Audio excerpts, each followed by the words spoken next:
အိမ်မှာထမင်းစားရတာမကောင်းလို့အပြင်မှာဝယ်စားကြည့်တဲ့အခါဆိုင်ကရောင်းတဲ့ထမင်းနဲ့ဟင်းဟာမင်းချက်တဲ့ဟင်းလောင်မကောင်းဘူး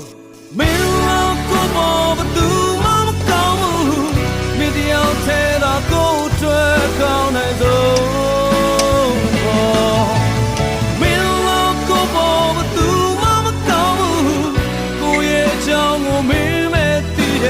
ကိုရဲ့ပြင်းနာမင်းမဲ့ခွင်လို့တတ်သူရှိတယ်ကိုအိတ်ထဲမှာသုံးစရာပြတ်တော့ရွှေနဲ့ကကလေးချုပ်ခါပေါင်းတဲ့သုံးမိုးပေးတဲ့မင်းလို့ကိုပဲသူတို့လည်းမချီကြပါလားခွဲ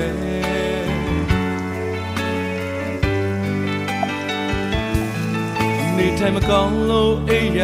တဲ့မှာကိုတယောက်တည်းအားငယ်နေ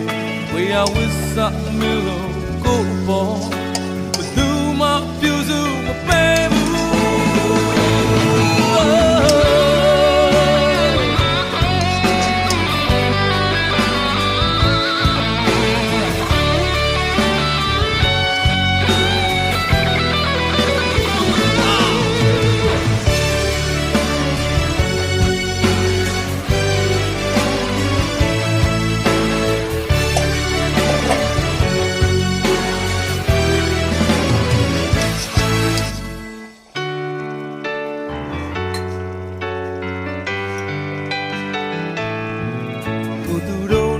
ဆက်ဆံကြည့်မှာ